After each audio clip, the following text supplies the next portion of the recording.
How's it going? Here we are up on the north side of Ewell Pass.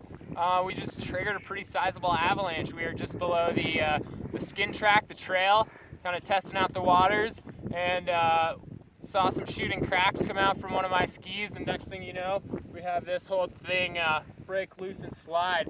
Some pretty serious debris we got going on here. Very stiff. You know, probably about 90 centimeter, 100 centimeter crown right here.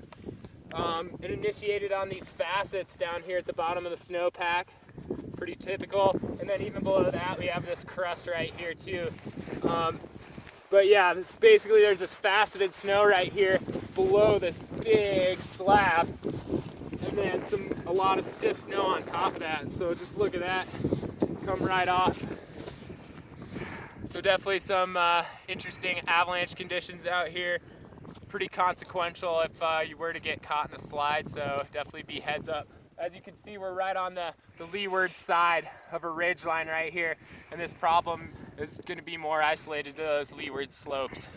So definitely be heads up of that while you're going out today or in the future, and be careful. You know with a new snowstorm coming in.